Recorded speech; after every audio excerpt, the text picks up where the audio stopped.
Welcome everybody to episode 2 of Fantasy in Progress, a point in progress podcast. That's a lot of progress. There's a lot of podcasts in that, Yeah. and a lot of progress being made, a lot of pointing being done as well.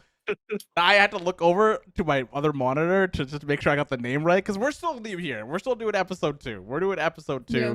I am joined by my regular co-host, Fee. How you doing, Fee? I'm doing good. I am doing very good for a Thursday. It's been a slow day, but it's been going well. It has been a slow day. It has been a slow day. Except for this morning, which that was an entire thing and a half. I've never seen Fee so tired in my life. For every time she wakes up to go to work, I've never seen her that tired. And I think we've been working together for like a solid 5 months now, I feel. Yeah. Something like that. Yeah, never that tired. But it was fun. The experience was fun, and I'll definitely talk about that on the main podcast tomorrow night.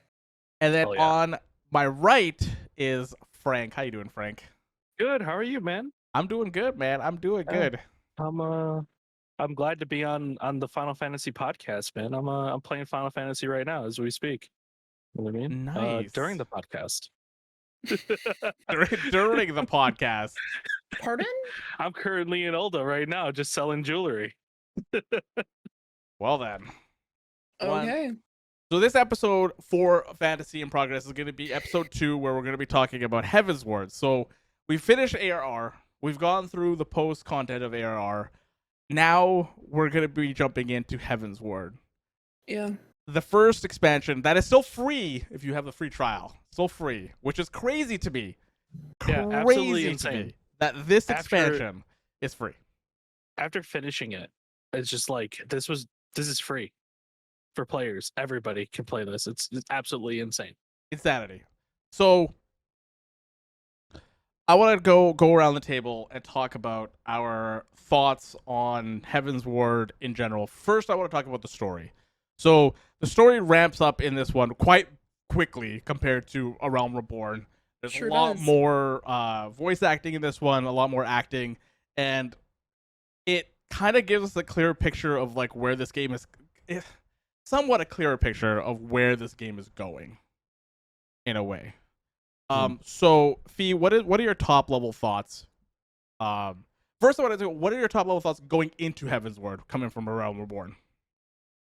Well, if I remember correctly, when we finished up ARR, 1, it was very late for me. 2, my hopes were, I'm really hoping that this expansion goes either faster or there's more like voice acting scenes, like specific scenes that you like, cutscenes that have voice.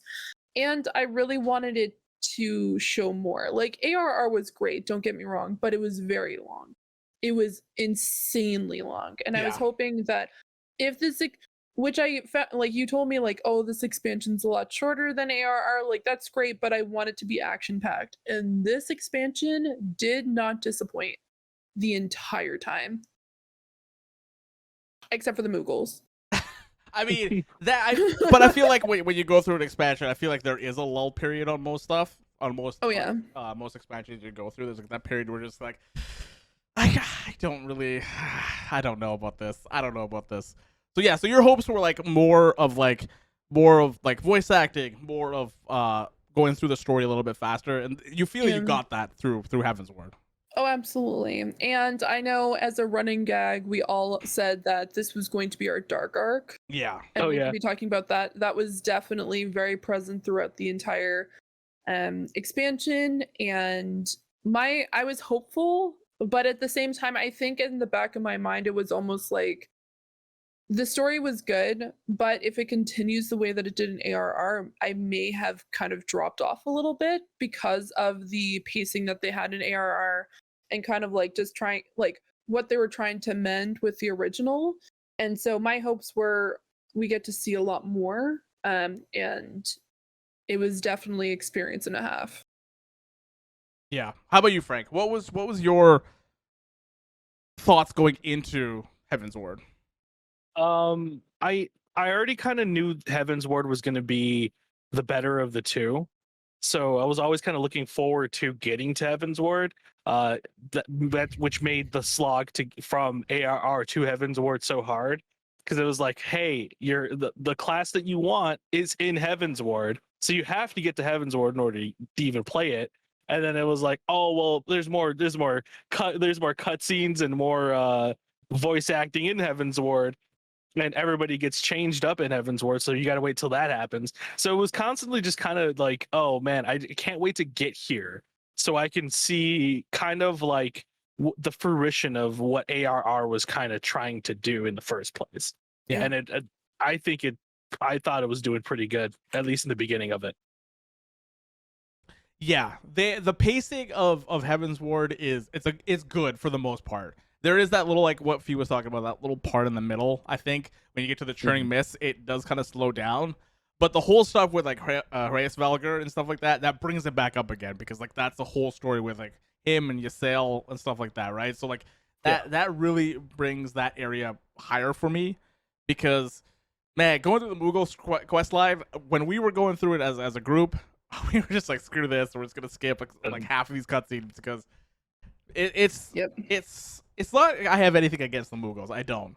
The problem is that it doesn't do anything for the story. So it's they're very like filler. Yeah, it's very usually confusing. Whenever they show up, they're filling something out. Yeah, it's very confusing seeing them. They do have a Beastman tribe, like their Beastman tribes are there, so like you do like their dailies and stuff like that. But I think like that's like their only main draw for that entire zone. Yeah. So going through the story, what are your thoughts on the story itself, Fee? Well, it was very much Game of Thrones to me. There was a lot of backstabbing, families being torn apart, loss, and just like the roller coaster of emotions that Heavensward took me on, from really positive to losing one of your favorite characters to kind of coming up again, and then you lose another one of your favorite characters, and then you have to like watch a bunch of stuff, and then you think a dragon died but they didn't. Yeah. And then they come back, and then the dragon you do like, you think has died because your friend got taken over by it was crazy. Like there was so much like going on that I was just like, okay, I'm very much awake now going through this expansion, because there was just so much happening.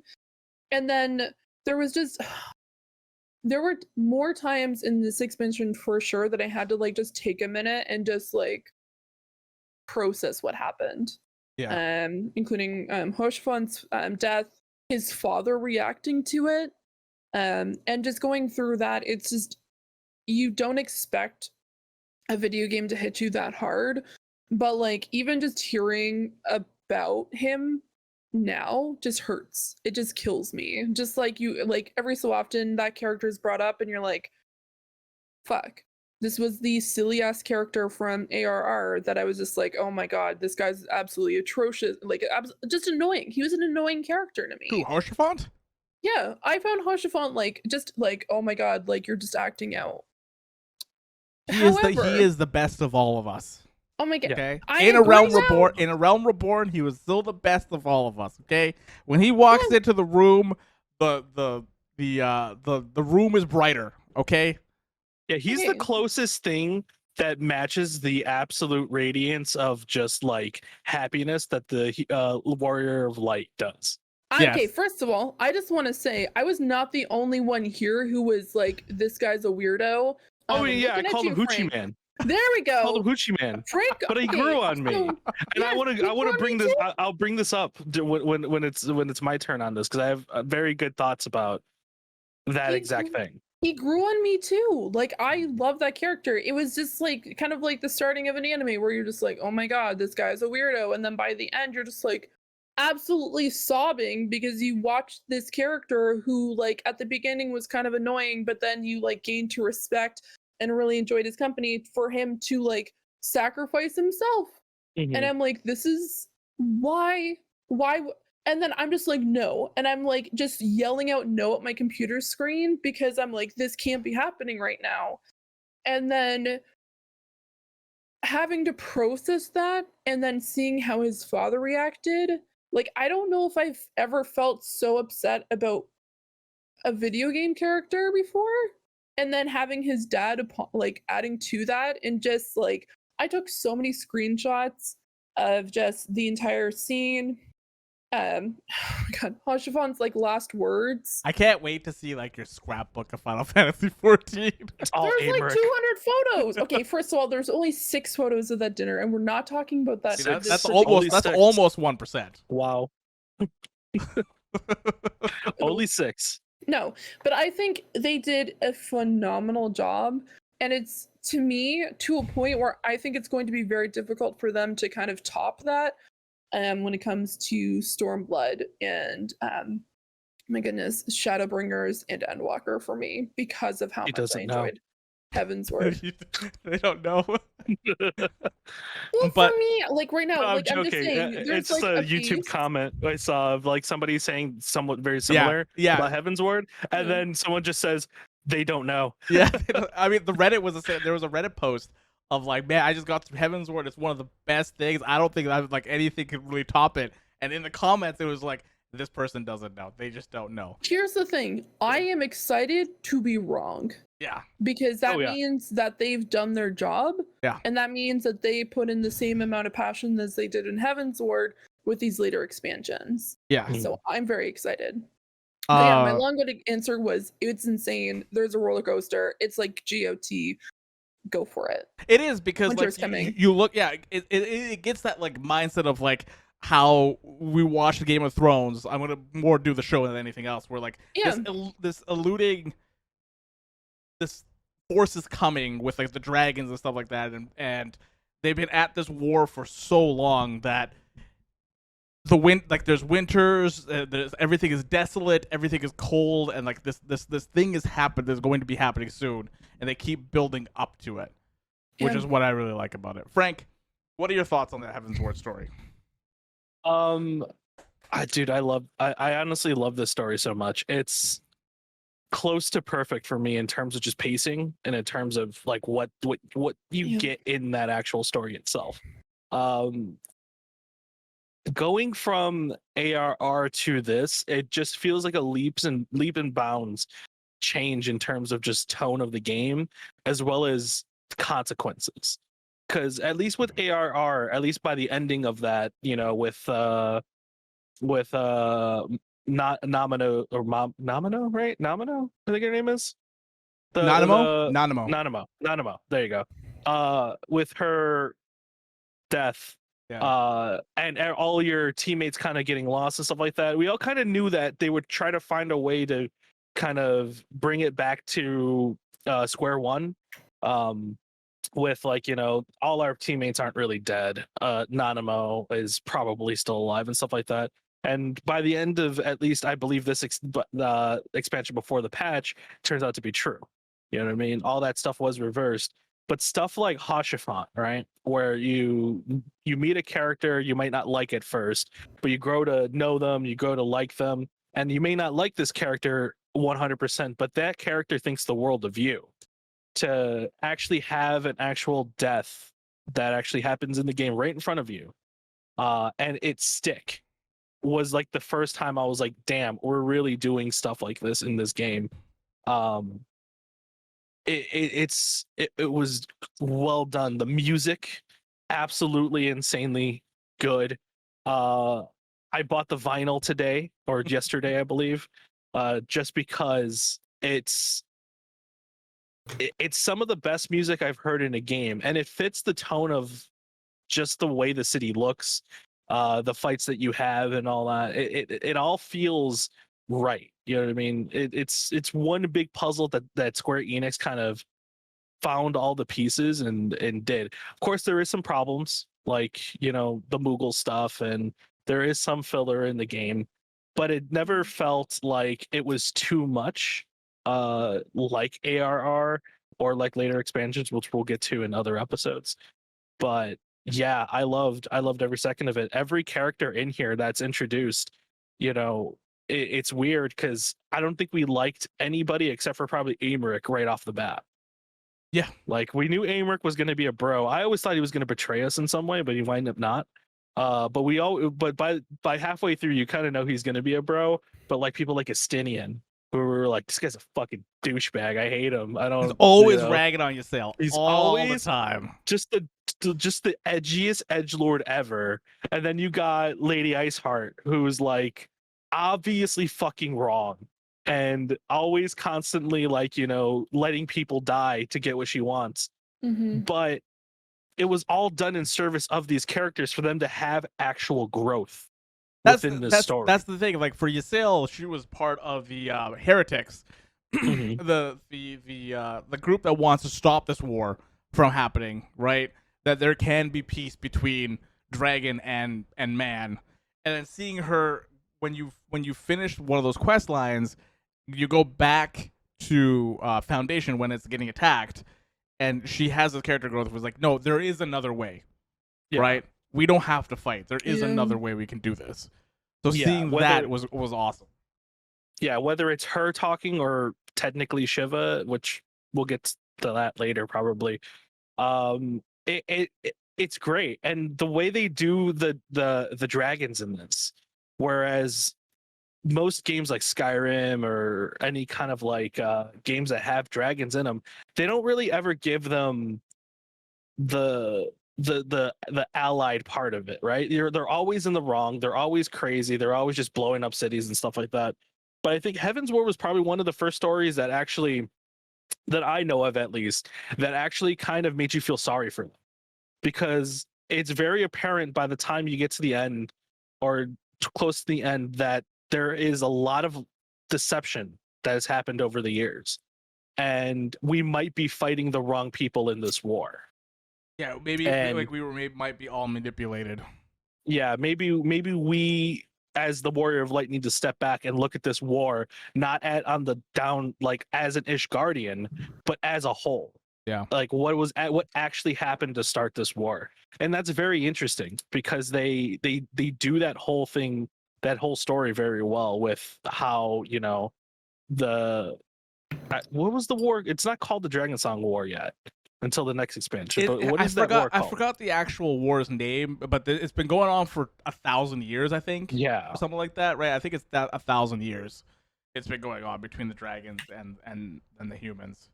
Mhm. So there's a couple of like big parts of the story that I kind of want to go over. One is finding out the Archbishop and his story, how religion has taken over this state, right? Yeah. And then knowing that Aymeric is the bastard child of the Archbishop, it kind of threw me. That is something when I played it for the first time, it threw me off because like Aymeric is I feel like he is like a beacon for a lot of people, and people not knowing that was, I feel like, a big thing. And then when people found out, I feel like he got kind of tarnished a little bit, because when it comes to like these big states, one of the big things is like, do you come from like a big family? Because Ishgard is made from 4 families, right? Yeah. There are 4 houses that pretty much govern Ishgard. And then seeing this person and knowing what his backstory is, did it change? Do you guys think like it affected him like mentally when he thought about like taking the throne after we dealt with Thoradin? I don't think so. I felt like he knew, like, him being the bastard child, that eventually it would have to come out, and it would eventually he would have to like face Ishgard with this at some point, and he might have been holding it back for a little bit to the kind of like, you know, stay it, but at some point I feel like he knew that this was going to happen, and that was that moment that we got where like he seems like he's talking to his guard and telling her, hey, I need you to get as far away as possible Lucia. because shit's about to go down, and I'm gonna go there and basically just lay it all out, and when I lay it all out, shit's gonna go down. Yeah. The reveal of Lucia was something that I did not expect. When we found out who she actually is, and when she came out, and she took her circlet off, and you see the stone, and then her telling everybody that she's the sister of, I forgot what her name is. Janice. Janice? Yeah, Janice. When she's the sister of Janice. I don't know how you guys took that. When I saw that, I was like, oh my god, do we have to kill her? Do we have to do something to her to like? Is she gonna like rat us out? What were you guys' thoughts on that one? Honestly, this is gonna sound weird. Because she was cool during this. Like she was really cool. I like her as a character. Oh, for sure. Like I really like Lucia. She's a fantastic character, and I was really excited to kind of see a little bit more from her in Heavensward in comparison to ARR, where she was just standing there and she had like maybe like a few lines in interactions with you, nothing like you see in Heavensward. And then you find out that she's actually the sister of I think it's Livia. Livia, Which is, that's Livia who it is. Yeah. Livia Van Vanessa or Junis something or like something like that. Yes. Yeah. Van Janice or something Because like it's Lucia Junis, and then I think it's Von Junius or something for Livia, because they got separated when they were younger. But I thought it was like almost like trying to push a narrative in a way, just because it like didn't really make sense to me at the time.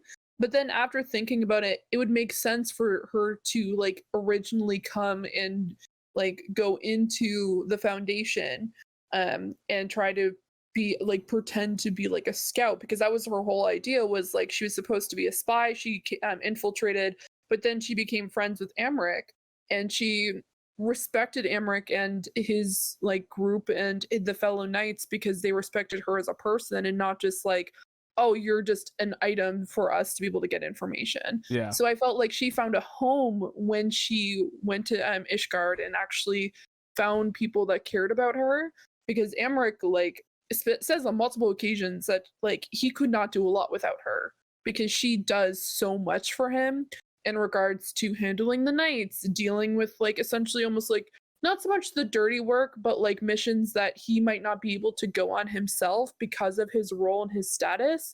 So it made sense to her, like, hey, you know what? I'm actually being respected more here. So it doesn't make any sense for me to go back. She's like the voice of Amric when he's not there. Yeah, exactly. So she realizes, like, you know what? Like, I'm more respected here. I was never respected back home. And that's why she stayed. And that's why she covered up her like little thing on her head, and she just continued to do the job that she signed up for. That's the thing. Like the jewel on her head pretty much gives it away that she is like, you know, part of the Garlean Empire and stuff like that. So it's I agree with that. I agree with that. I liked her character a lot. I thought it was I thought her at first I thought she was gonna like get super pissed that we killed her sister. Honestly, she goes on her dark route. Yeah, I honestly thought it was her sister. Like I thought that was Livia, just like, you know, how what happens with Nero and stuff like that, how he kind of just, you know, deserts the empire and just kind of does his own thing. But I kind of took why she didn't like, you know, get mad at us for killing her sister and like that as more of like an early onset of the idea that the cycle of violence can be broken almost. Yeah. You know what I mean? Like not everything has to be about revenge. Not every single piece of like thing that happens to somebody, they don't have to have that loyalty 100% to have that revenge. Yeah. Which is what the big thing about Heavensward is just a big story about revenge from everybody. Everybody was on this straight up just one track mind of this person has to die for the things they've done. Almost every character in this DLC, and she's like one of the first people who's just like, yeah, my sister was an asshole. I don't need to do anything to you, dude. Like, she followed the wrong side. Yeah, she followed the wrong side. She played stupid games, got stupid prizes. She got shot up. Well, I mean, like, not to compare it again to Game of Thrones, but she's literally the embodiment of Gwendolyn of Tarth.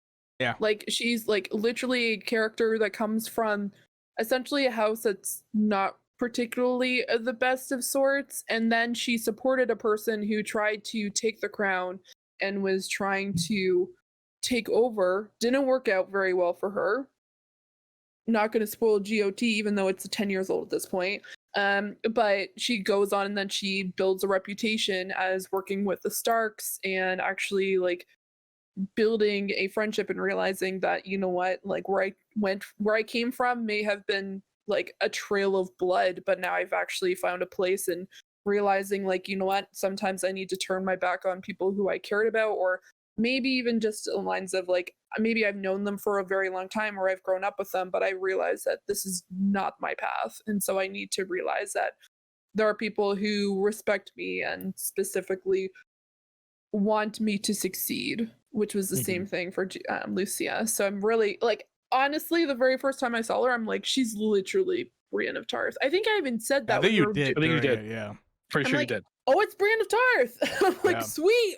Woohoo.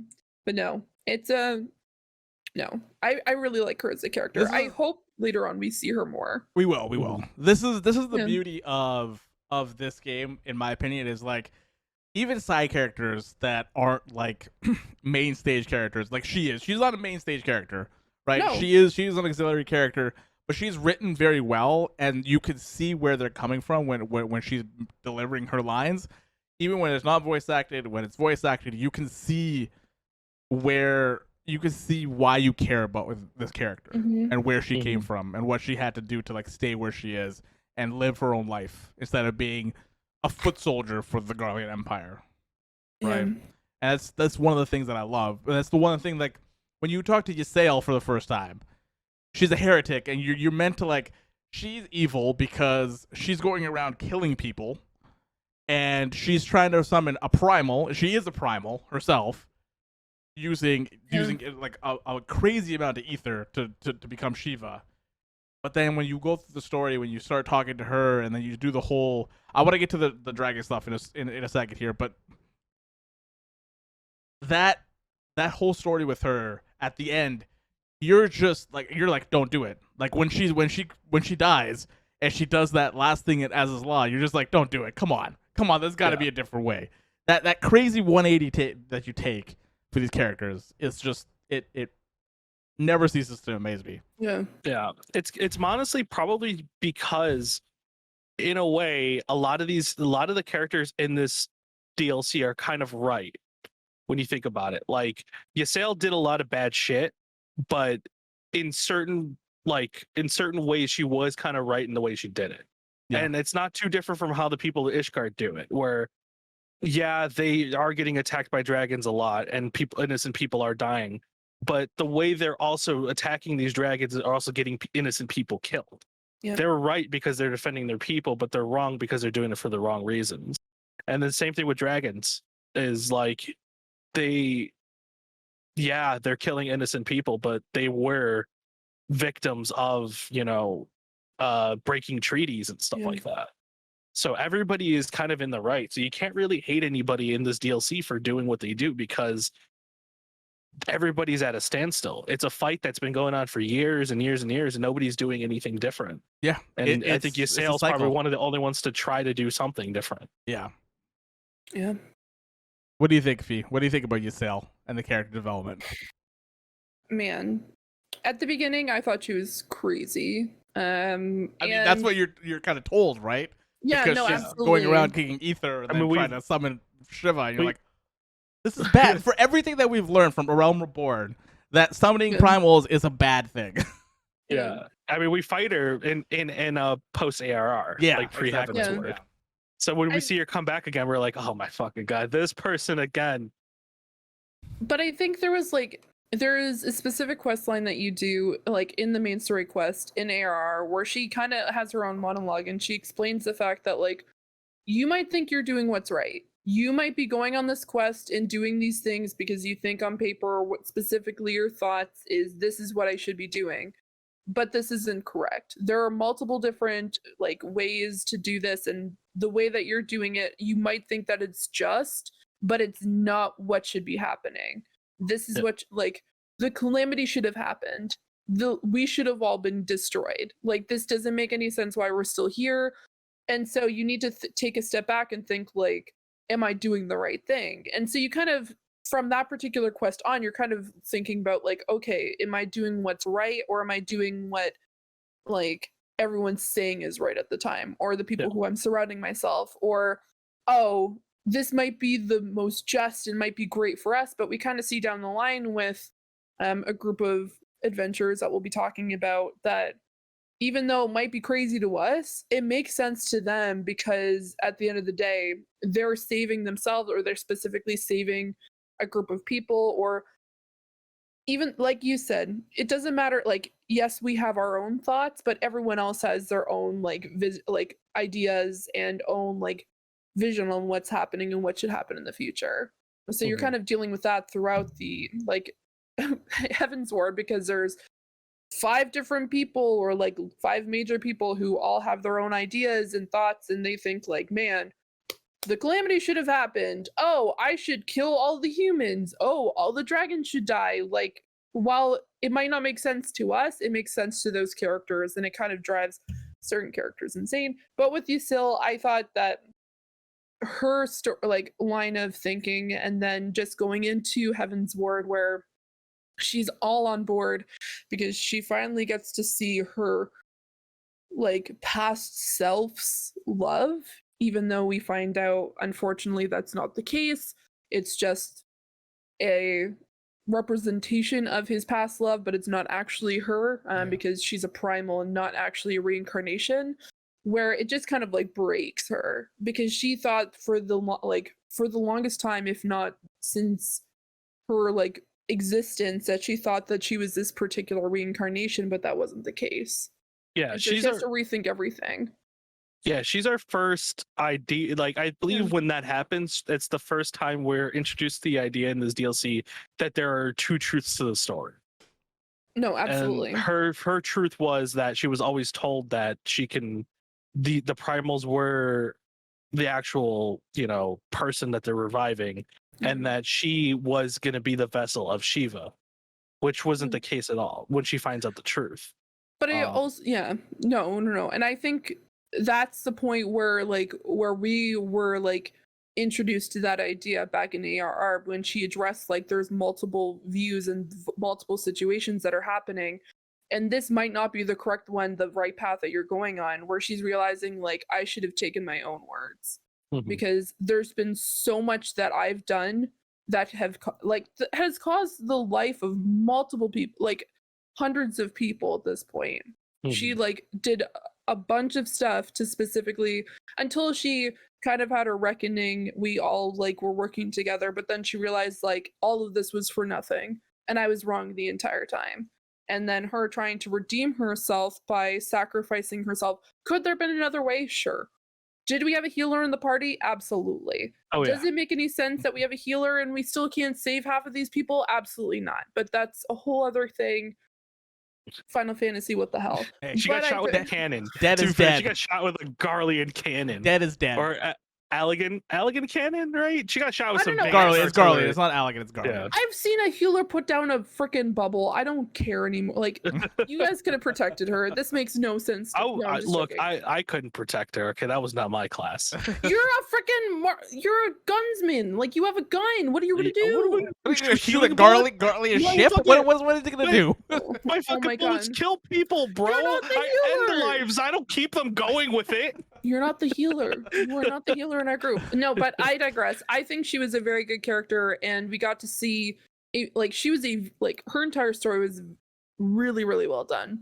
Yeah. I don't think there was any particular point where I'm just like, this is meh coming from her. It was, this is where she came from. She was bad, and then she had a she had a redemption arc. She helped us, and then her final act of essentially trying to, oh my gosh, why can I not think of the words? Holy moly. Her last good act, or at least the final act to kind of seal her fate, was sacrificing herself. Yeah. So the other thing I wanted to talk about is, okay, I want to also talk about the dragons. They're a big part of this thing with Midgarstormer, Relsvalger, and Nidhogg. Those are the 3 main, right? Sure. We get a little bit from Tiamat, I think, at some point when we go to Az's Law. They talk about Tiamat. And how do you guys think they addressed how the dragon stuff worked. When I first went through Heavensward, I wasn't the biggest fan of them talking the way that they talked. Right? Because it was very like, it reminded me of Ents from Lord of the Rings, how they talk, right? It's just like very slow, very brooding, and you kind of have to like, read what they're saying and stuff like that. Yeah, they speak kind of backwards sometimes. Yeah, like exactly. kind of like Yoda in a way. Yeah, you know what I mean? it's not even that. I'm just talking about like language wise, right? It's not English. It's whatever language that they're actually, speaking. I forgot what they're speaking, but this time going through the story, I was like, this is really cool because it gives them this. It gives them this presence. Whenever you see it, you're like, whenever you see like Velger or like Nidhogg, you're like, oh shit, something's gonna go down, or there's something big about to happen, or he's gonna tell us something very important. Mm-hmm. So like, I don't know how you guys thought about like them dealing with the dragons in that way. I thought the dragons felt important, especially like any one of them, even dragons that like show up later and are like just kind of one-off dragons that you never see. Each one of them feels absolutely powerful. Like they can be a force to be reckoned with, no matter how big or how small they are.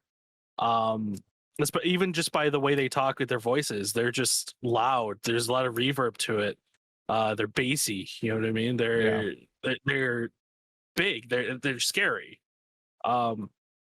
Which makes like people like Nidhogg feel even more powerful, because you see Heresvelger and he's like, he's got these wings and stuff like that, and then you see like Nidhogg, who's like always teeming with this like electric energy, and the way he talks is even darker. You know what I mean? Whereas Heresvelger has this like deep kind of monotone voice, like Nidhogg feels like absolute evil.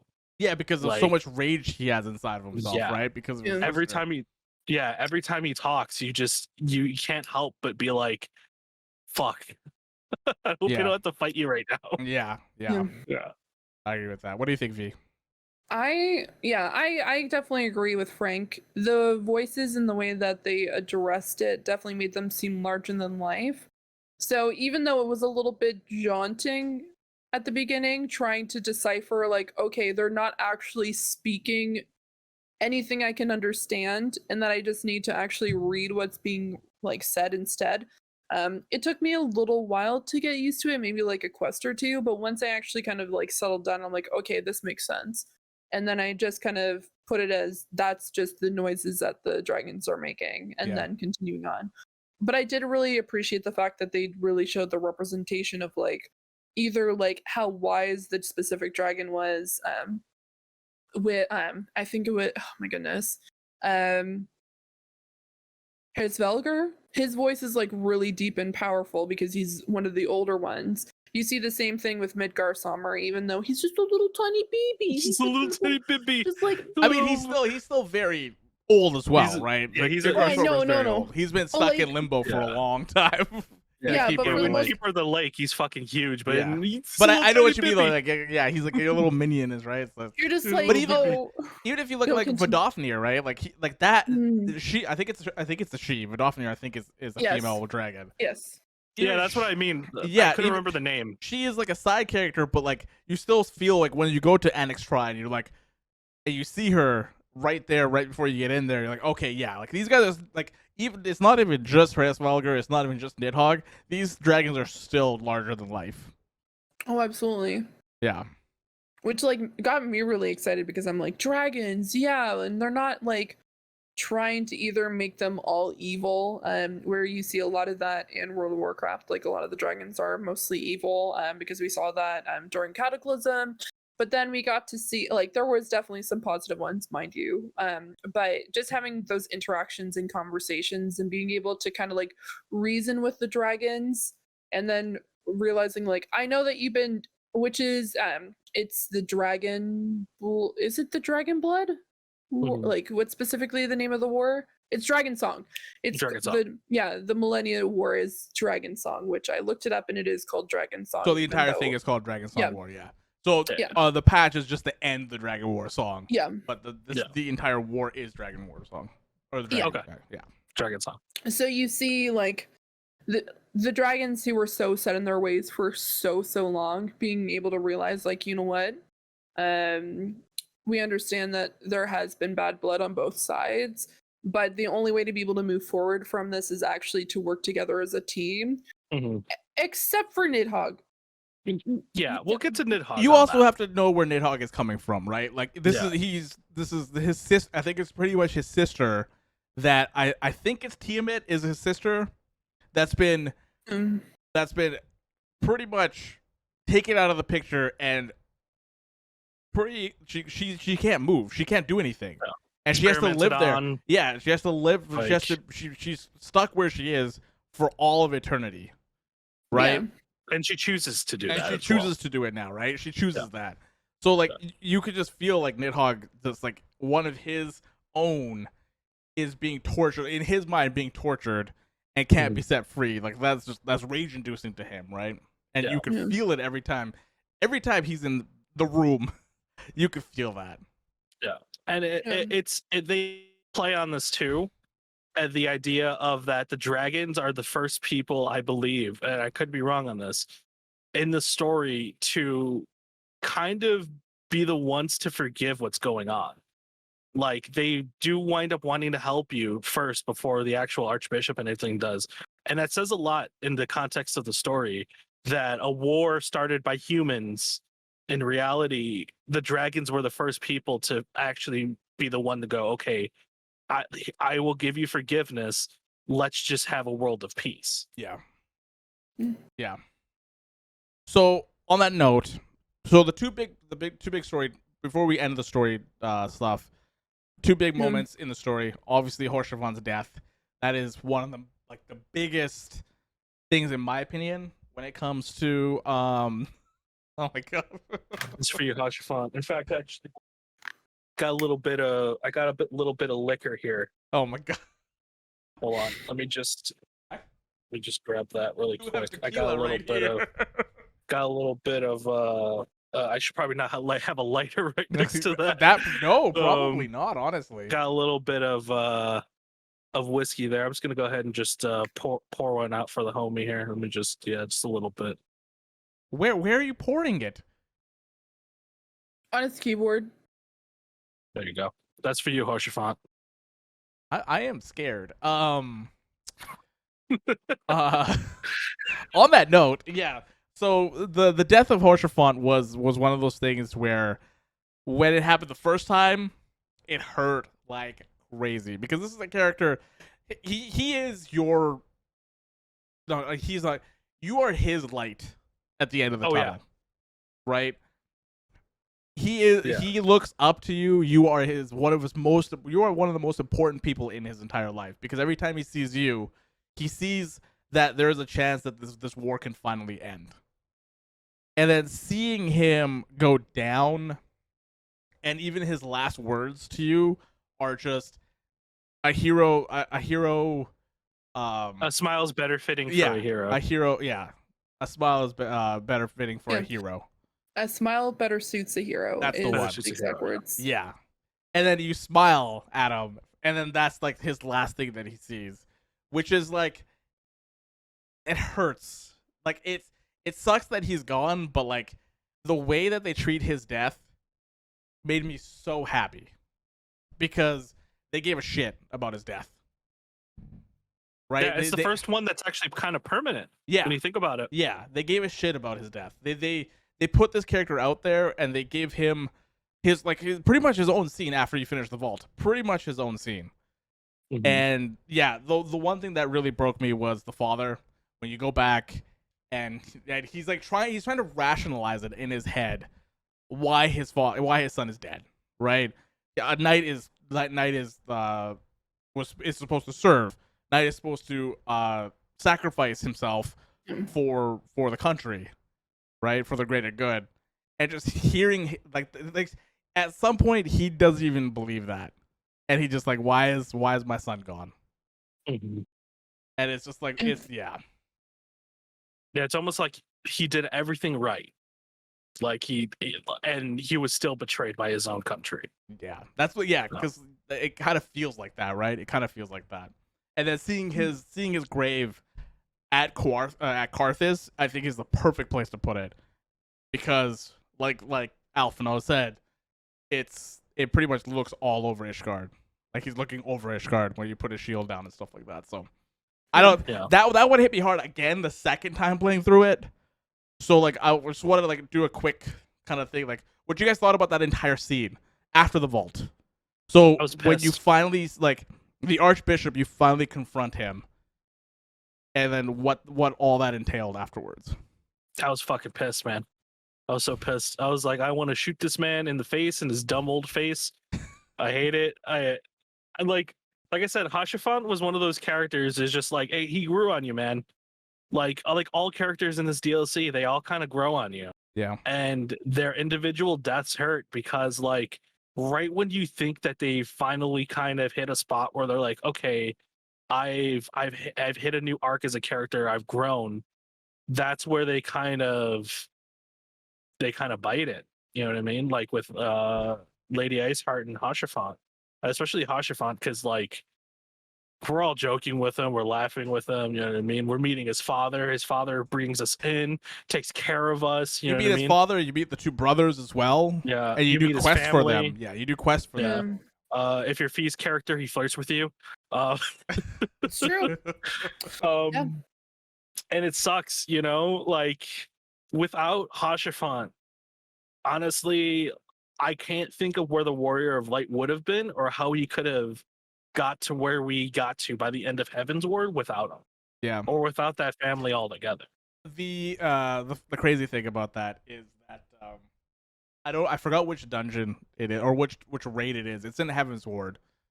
But there is a line in there where you hear where it's not what you hear, it's like what one of the dialogue options is, and one of the dialogue options in there is a smile better suits a hero. So it's like you're like taking his words and then throwing it into like, you know, passing it on to somebody else, which is really really cool thing. How about you? Man, holy moly. So I had to keep myself muted for like 20 minutes after this particular scene. This is true. It did not go very well for me. I got very upset. Now, for people who are listening and who have any knowledge of me as a person, I am absolutely obsessed with a series called Attack on Titan, and his death hit harder than a large portion of some of the deaths in that show. And that means a lot. So if you know me, that means a hell of a lot. Yeah. It's like, it's one of the probably like top, like even at this point, probably top 3 character deaths for me, just because of the way that you build this relationship with this character. You do a bunch of like, you do quests for him in ARR. He jokes around a lot, and with the females, he does flirt, because at the time I was in the Japanese variant, which he does do a lot of flirting. Very splendid flirting. Yeah, so you have that, and then you start realizing, like, you know what, he's like, even though he jokes around a lot, he really cares about us. And especially after the wedding, not wedding, my God, we call it the Red Wedding. It's not the Red Wedding. But the final dinner feast or festival that happens in ARR, the first thing Hashafant says is like, we're leaving. We're getting out of here. Yeah. I know exactly where we're going to go. And we're just going to go to Ishgard. We're going to go to the Foundation. So he takes you there. He confronts his father, who, by the way, he had a very I decided to do some searching. He had a very estranged relationship with his father, because he's also, like Emmerich, an illegitimate child, as you may have noticed, because he has silver hair and the rest of the sons have black hair. Yep.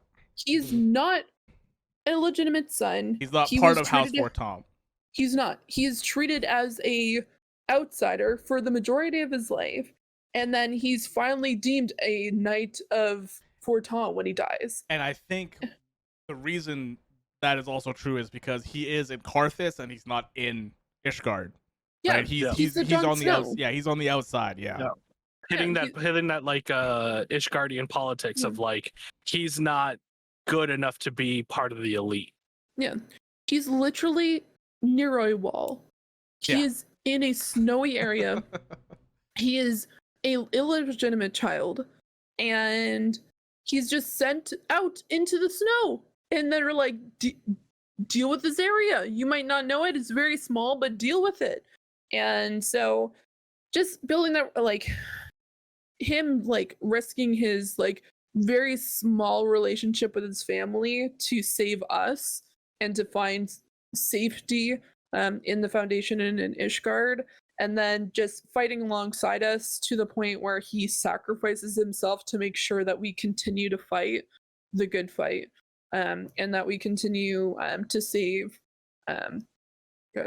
just everyone at this point. Yeah. Because we'll be talking about that in later episodes.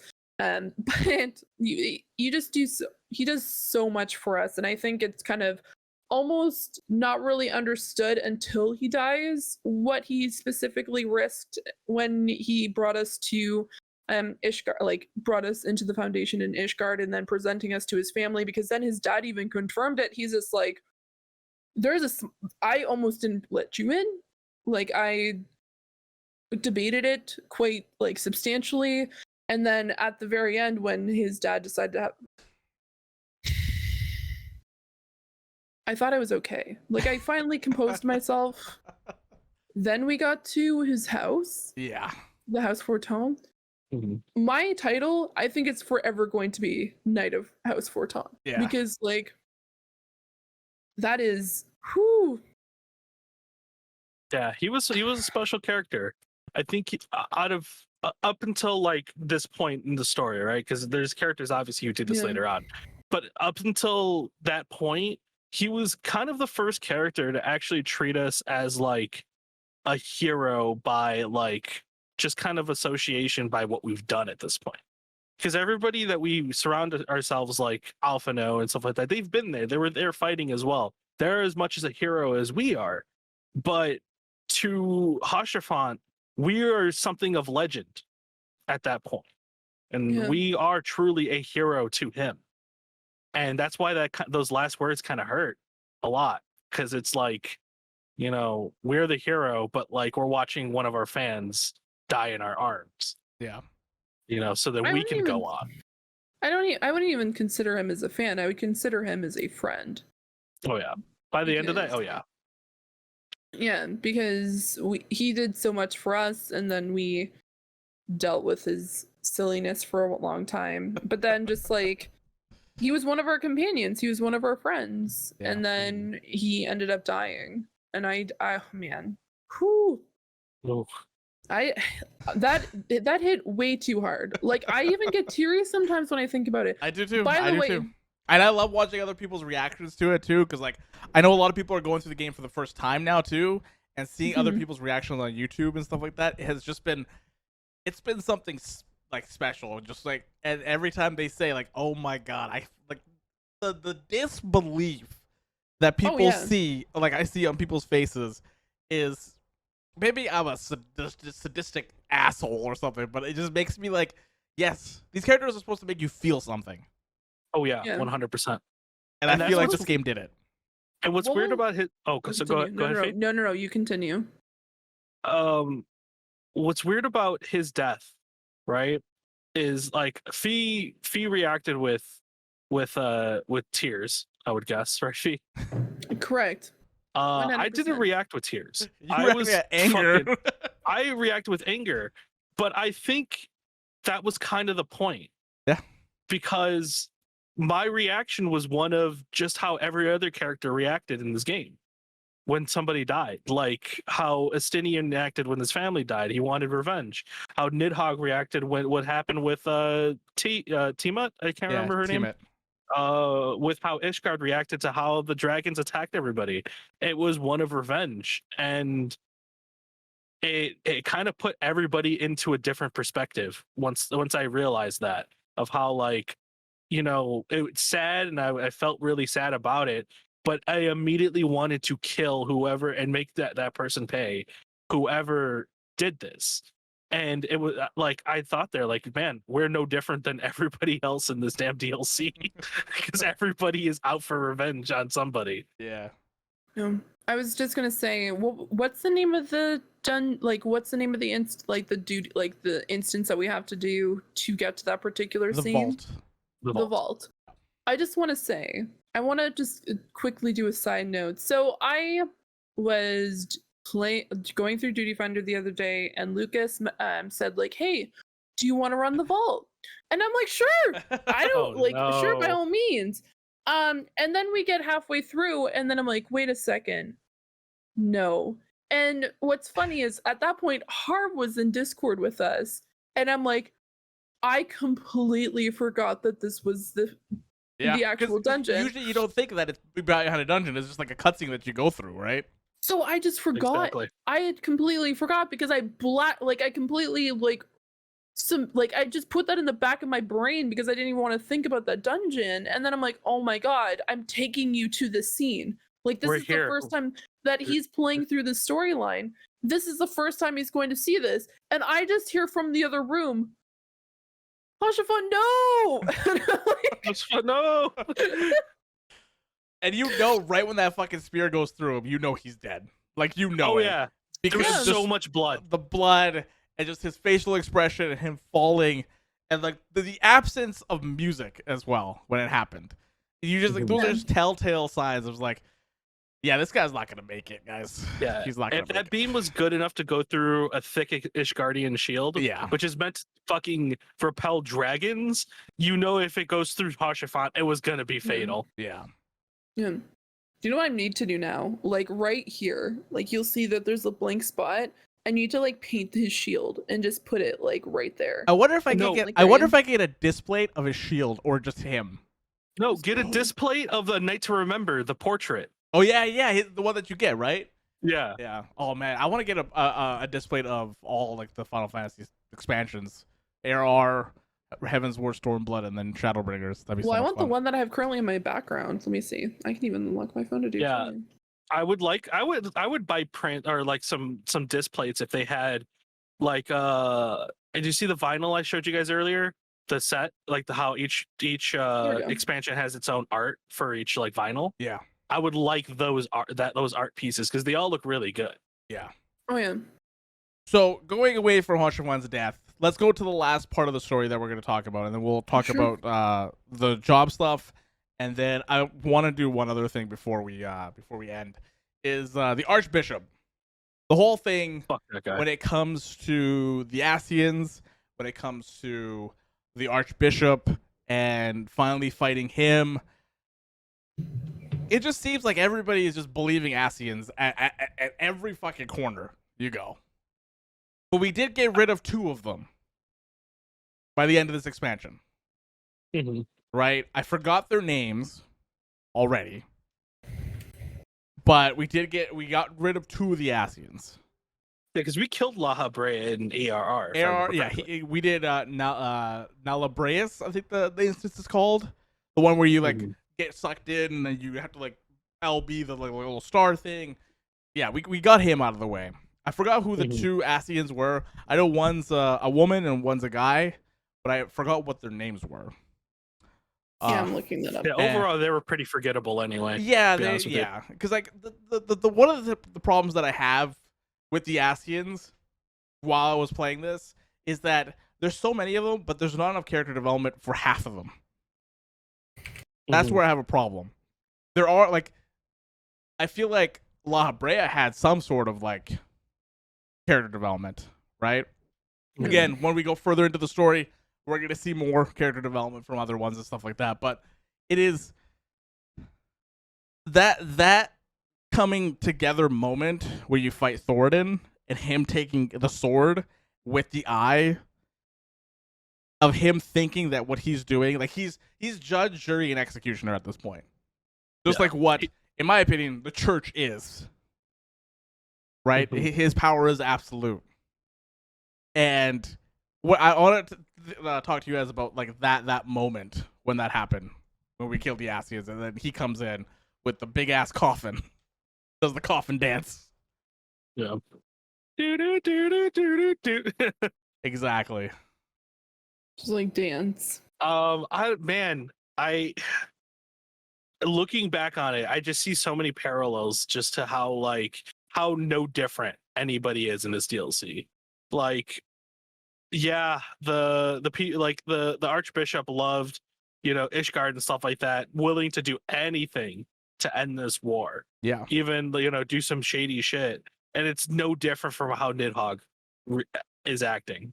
It's just one of I will do anything to get enough power to end this war. And it's it sucks because we had to lose some people along the way for the Archbishop to get there, but I'm so glad we kicked his ass because he was a dick. Yeah, he was. I'm so happy when we go through that fight and actually take him down. What do you think, Fee? I'm just shaking my head again. No, I've been told on a number of cases, if there is the church or religion in Final Fantasy, they're the evil people, because they tried to influence a large group of people to, quite honestly, I understand Yasiel was a heretic, but what he was throwing out was even worse and crazier, which he was presenting. But since he had more power and the backing of a millennia behind him, people were like, oh, praise be, everything will be fine if we follow him, even though your city's been under chaos for once again a millennia and there's been no resolution. You'd think maybe I should listen to someone else, maybe I should hear out. Even if we kill the dragons, do you guys even want peace at this point? Yeah, what are you going to do after the dragons are dead? Did you think of that one? No? Mm-hmm. You didn't think that one through? You didn't think that one through in your little idea box in your brain? I got absolute power. Okay, what happens now? Yeah. And then they realized, oh no, this was a bad idea. We shouldn't have followed him. And we're like, no shit. Did you... I apologize to the people of Ishgard, but you should have taken some hints, should have seen the red flags, should have realized the guy with some crazy red eyeshadow and bags under his eyes, who is probably the same age of this entire war, was leading your people to their doom. Yep. The city's not really worth saving when your people are living in the mud and only 10 people are actually eating good. Yeah, it's absolutely insane that people just continuously blindly followed him and acted as though everything was fine, but it wasn't fine. But I guess some of all of them, since it had been so long, they grew up in that chaos, they grew up in that poverty, and then they thought that this was the only way to be. Yeah. Because there's children growing up that this is the world. This is what we live in. Yeah. And they think the bishop's fighting to bring in a new world. Yeah. You know what I mean? That once the once the world, once all this is over, that everybody's eating good. Yeah. And that wasn't the case, because the bishop's I'm fighting to make sure everybody stays exactly where they are. Which is obscene. Yeah. It just never made, I understand that it's the storyline, and that's for sure made sense in the overarching scheme of it, but people of Ishgard, it's not a good idea. That was not a good time. The people who understood and who had left Ishgard and realized hey, this doesn't need to be what we're living, and this doesn't have to be our life, are the ones that are trying to fight against it. And then people are like, whoa, you're crazy, you're this is heresy, you're going against the church, you have to be killed. And it's really? Mm-hmm. There's other ways to deal with it. And then was it a little bit weird that they started to just understand the moment that the bishop was dead, and then we rode dragons into Ishgard, and then they're like, oh, now we understand. Yeah, the people are pretty malleable.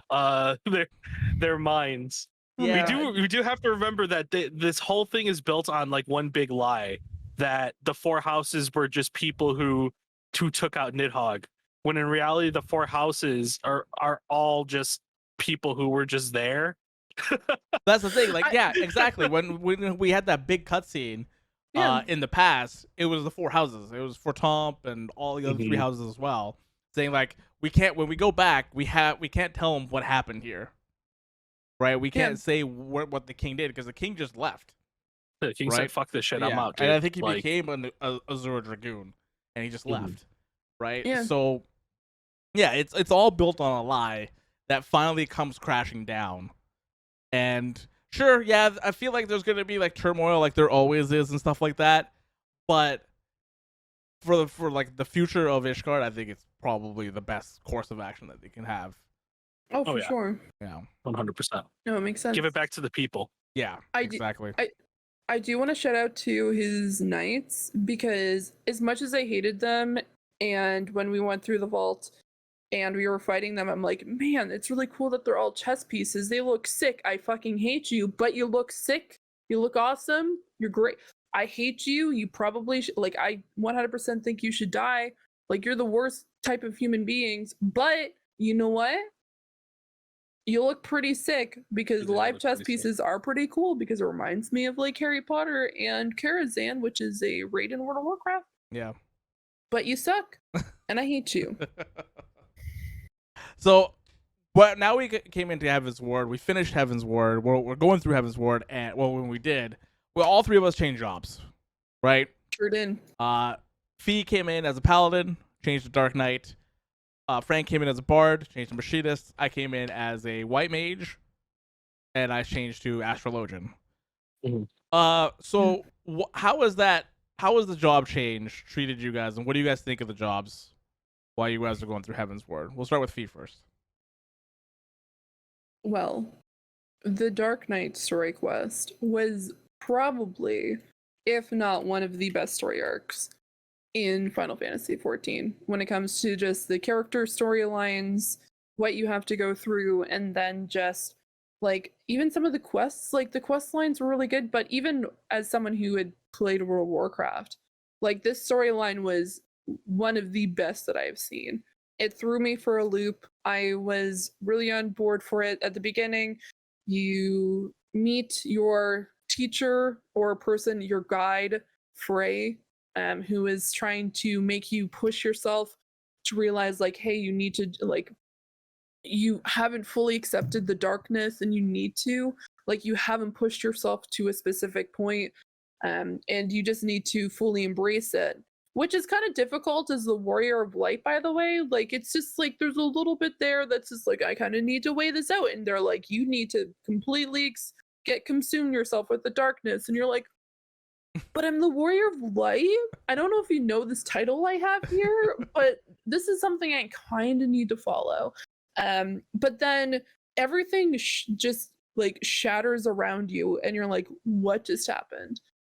For listeners who are listening to this, no, I'm not going to spoil it for you because you need to go do the do the Dark Knight quest because I don't think it would have as much emphasis. I highly recommend it overall, but certain things happen where you then meet another Dark Knight, who is Sidgru, who apparently is the emo edgelord I was gonna of the say, video like, game. he looks fucking emo as fuck. He is emo. He's emo as fuck, but probably one of the nicest characters in the game because he protects a girl named Riel, who also has to deal with the crazy religious people of Ishgard because her entire family wants her dead. Just wants her gone, and it's not even just like, oh, you're so annoying. I just want you to like. You should just go away. You should like die. No, her mother tried to kill her. She sent assassins. She's tried to kill her herself by her own hand. Like, it's absolutely crazy what's going on in that storyline, but the overall gameplay in comparison to Paladin, one, it's more showy. I'm not gonna lie. It's a very showy class. If you want to go crazy, do AoEs that people think are actually bad and then get so confused that they start running out of your AoE because they think it's something that the boss or a monster is doing instead. Because I know I've seen it multiple times where I just use some of my abilities and they're like, whoa, and they run away from and they're like, wait, that's just you? And I'm like, yep, it's just me. Yep. It's just me. Yep. I've done that a bunch of times. You and your, it looks like an AoE on the ground, and I'm just like, am I getting hit by this? Yeah.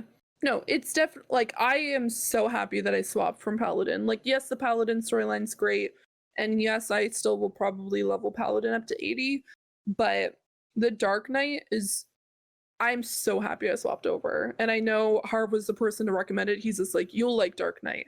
And I'm like, okay. And I start playing it. I'm like, yeah, I can't go back to Paladin. Like, I can't go back as a main as a Paladin. Yeah. I'm definitely a Dark Knight through and through. Broody, and just, even though they're still really caring, which, like, I appreciate that. It kind of reminds me of even, like, the Sith. I mean, they're still human, right? Oh, for sure. Well, I mean, some of them aren't human. Yeah. Because they're different races other than just humans. Yeah, I know what you mean. Yeah, I love it. Really good job. So, Frank, what about your journey when it comes to bard to machinist, and then how you liking machinist? I shoot things. I mean, you shot things as a bard too. Yeah, that's true. Your weapon was just different. I went into machinist purely because I just wanted to do cool, crazy combos and attacks, and just be kind of like the keep it Devil May Cry almost. You know what I mean? Just like jumping shots and all that. And I love it. I love every second of it. The quests are okay. They're more humorous than anything. At least the roles for the machinists in Ishgard are just basically kind of just vigilantes. They kind of go around just making sure where the knights don't look down on them because they're using weapons that are just guns. They look down on them and they don't really help the regular people, so they kind of step in and go, okay, we are the people who can govern ourselves. You can give anybody a gun and they can basically kind of govern protect themselves. You don't need fancy knight training or anything like that to basically build an army. And it's fun. I love flipping around. I love I'm a sucker for spam attacks, which is basically like you get to like spam buttons and just do like damage like crazy by doing that. So like the overdrive move is my favorite of all of them. I like how the combo bleeds into itself. Like you complete the whole combo, and by the time you complete that combo, you basically restart the whole combo all over again. And it does dummy damage. Yeah, and it's fun. Just the animations as a machine is just the way you flip around, the way you use the flamethrower, or even like dropping down a automaton queen, which I shouldn't have yet by this point. Yeah, but you have a turret though.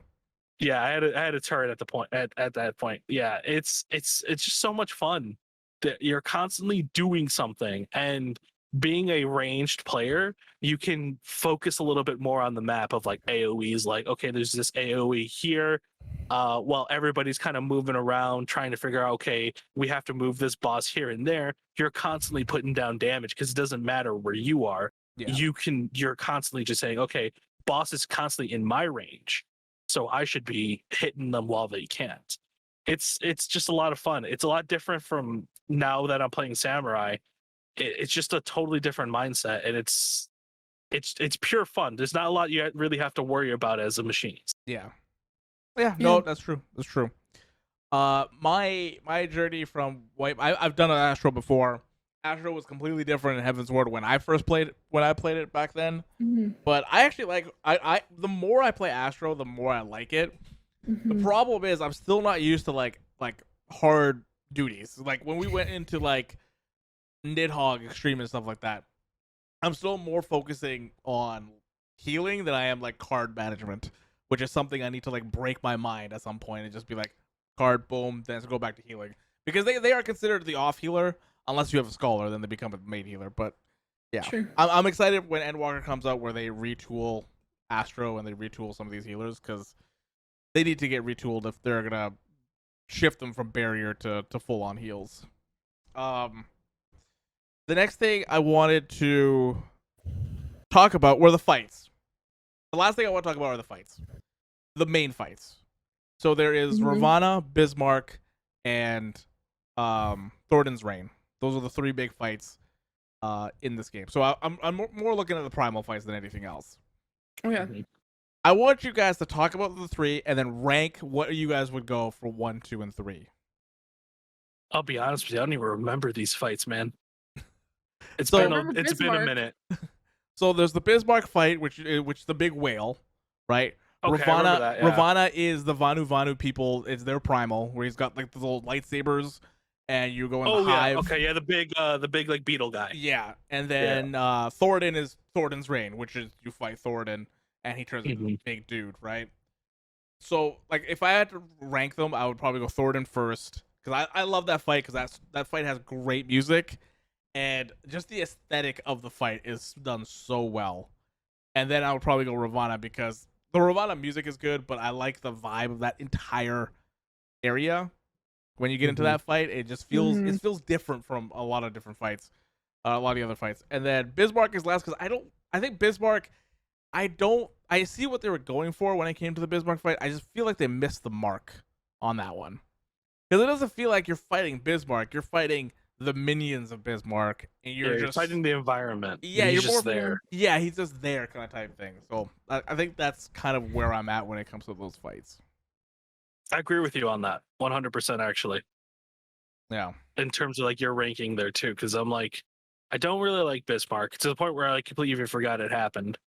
I do remember the beetle guys fight again. These are all fights that we kind of only did like once or twice, honestly, right?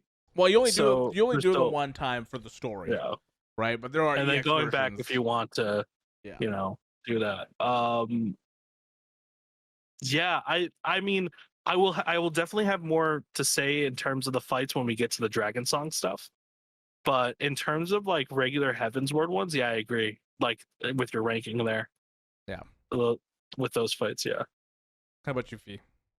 Okay, so I'm gonna put Thoradin at the bottom, because you know what? Fuck Thoradin. Like, But the fight itself, I'm just talking about the fight itself. I don't care. It's literally, he ruins the entire fight for me. Because fuck that guy.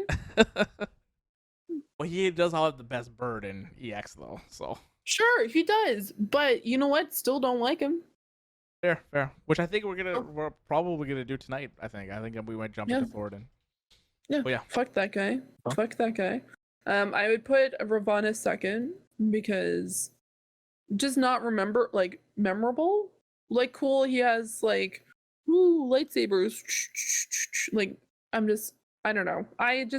It didn't really stick with me. Bismarck, absolutely. Think it's pretty cool. I have a whale mount myself, even though for some reason Frank thought I was riding Bismarck for a long time. I thought you were. I thought you were just gonna pull. I thought it was just like I thought it was like a Midgard summer thing where like he just shrinks down a little bit, and that's his like small form. Yep. No. So no. Yeah. I would probably, out of the three, I guess if I had to take the whole like Thoradin being the absolute worst character of all time, I'd probably put his fight first. But since I just don't like him, I'm gonna put him at the bottom. Totally fair. Yeah. Totally fair. Yeah. Was I happy that we got to kill him? Absolutely. Yeah. That was the best part of that entire fight. Fighting him and hearing him talk for the entire time because, I'm so great. Like, I'm dude, gonna kick your ass, dude. Like, I could not care less what you thought. I could not care less what your ideals were. Like, you know what? Usually I'm a pretty open-minded person, but the second that you killed Hashafant is the day that you died to me. There you have it. Yeah. There you have it. But as we progress through, we're gonna go do Dragon Song next for our next episode, and then we're gonna rank AR against Heavensward, and then the fourth episode will be Stormblood, and then go through that. So hopefully in a couple of weeks we'll be done with Stormblood, all of us. Well, at least the base game. I think Fee, you're the one that's left for that one. Out of the three of us, yeah. Yeah, out of the three of us to finish it up. But I think you're like more than halfway through now. I think you're 60-65% done. So, yeah, I think I only have like 35, 40 quests left. Yeah, which you could bang out that in no time. Yeah. Easy peasy. Yeah. But yeah. So leaving thoughts on Heavensward, one of the best experiences in a video game for me. The highs, the lows. Sure, it had some like pacing problem and like in the middle-ish, but again, for me, that is just sometimes that happens. That just kind of happens. It just comes with it, right? So I think Heavensward is a very good expansion. If you are playing on the free trial, play the hell out of Heavensward because you will feel things. Sometimes you need to feel things, and you play that. And Nothing to that extent. Nothing to that extent. It might touch you in places you never thought you'd be touched before. I was speaking of your heart, okay, guys. I'm talking about your heart, all right? You dirty bastards. I'm just saying the way you worded it.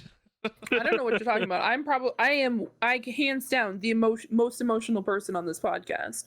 So obviously this is gonna. Wow, couldn't have said no. Totally not. But I mean, we can't lie on this podcast. Yeah, we're under that's oath. True. So I we already can't. said it, man. I wanted blood as soon as I saw that Hashifan shit. Yeah. I can't wait till we get to the next ones. I can't wait till oh man. I keep saying Shadowbringers. I feel like I'm hyping Shadowbringers a lot, but it needs to be hyped. That's the only thing I can say about that. It needs to be hyped. I cannot wait to talk about the Dragon Song War, because that's where I feel like I actually felt a lot more emotion. Of course I felt something for Hashifan, but later, like what happens in that war, there's a lot of crazy stuff where I'm like, yeah, and especially that one scene that everybody likes to remember. Yeah. You mean the dinner date? Yeah. Yeah. The dinner date. Yeah. Oh yeah, no, of course, 100% the dinner date fee. 100%. Here, we're gonna put screenshots of Fee's character and Aymeric on the next episode. Don't. Oh, we're gonna have special guest on the next podcast is Aymeric himself. Yeah. So we'll have a fourth camera slot just for Aymeric. Oh my god. I just want to set aside the fact that or even mention the fact that we got to a point in ARR where I was like, I cannot do this anymore. And the first thing that Harv says, he's just like, just wait like 5 quests. There's a dark hair protagonist character coming. I'm like, excuse me? Hello. Hello. How do you do? Yeah. There's not many of them, so he's very distinct. Very distinct. Yeah. Really, the only other ones you really go through is like Alizé and Alphino and stuff, and like the voice changing to Alphino was like, yes, thank you. I thought it was weird. He was like one of the only ones I liked from ARR. Well, I right when Heavensward started, he started talking. I was like, yeah, let's go. This is the good shit. This is the good shit. But guys, thank you guys so much for joining me. Fee, where can everybody find you? Well, you can find me on Final Fantasy 14 on Animan Toys as Lumara Stromwind. I am a Rogadin. I just wanted to talk about it for a second because we didn't even talk about our character names. So yeah, that's my character. Oh, we did not. That's my character. I play as the Dark Knight and currently a Red Mage, but we'll talk about that when we start talking about Stormblood, because that's where I started playing her. And you can find me over on Twitch at twitch.tv/Loranix, where every so often I will play Final Fantasy 14, do some art and some other games because I need to. Not so much need, it's a want. I just want to say that it's a want. Secondly, you can find me on Point in Progress, where you can see these two fine gentlemen as well. And you can find me at Speaking of Stadia every other week over on the Game Source Network, where I talk about Stadia and just my enjoy of it, because yes, I love Final Fantasy 14, but I also love the Stadia. If only it was on Stadia. 14 confirmed for Stadia. Yeah. The second that it's on Stadia, you best believe I'm playing that on Stadia. And you gotta play with the controller. No, you don't. That's true. Oh, do you not? Not on PC. Well, not on PC, but if you want to play like on your phone and stuff like that. Actually, I kind of like having my game at max settings, so yeah, that's here nor there. Let's continue. Frank, where can everybody find you? You can find. I guess we're plugging our characters in Final Fantasy. I guess you can find me on Adamantoise and the Aether Zeta Center as PogChamp of Eorzea, where I play a machinist who walks around like a cowboy.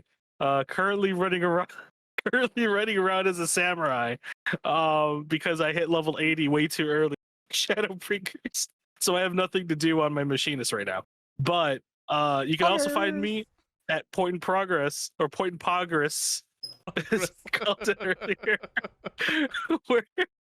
where I speak with these two lovely people and 2 other lovely people every week when we talk about the news and thinking things critical. I can't remember our intro for some reason. Things that we love and still think critically of them. Exactly. Yeah. And you can find me at Twitter at Kestrel1A, where I talk shit about video games and hope that they eventually bring out a Metal Gear remake. Yeah. One day. Blue Point's working on it. One day. You can find me here on Point in Progress. My character's name is the Bearded Thunder or Bearded Thunder. It's not as like elegant as PogChamp of Eorzea or as badass as Lumera Stromwind, but Bearded Thunder. This I put bearded and I put I think a randomizer for the last one. I put Thunder Yes, there. you did. Yeah, and I'm like, You you know did. what? Fuck it, let's go. Let's do it. But yeah, and you can find me at Beard in the Hair everywhere except YouTube, which is Beard in the Hair Gaming. Other than that, we're gonna come back next week with Stormblood stuff when it comes to Fantasy in Progress. Guys, if you guys like the video, please hit that like button. If you guys like this content, hit the sub button. Share it with your friends. Share it everywhere. And if you guys want to listen to it on podcast services, it's everywhere as well. But guys, thank you guys so much for joining us. And progress has been made. Progress in fantasy? Fantasy has been made? Fantasy in Progress? I don't. Do we have a tagline for this? I'll tell you all about it when I see you again. Oh my god. You know A what? smile better suits a hero. That's There the you go. one. Smile That's the one. versus a hero. Bye, guys.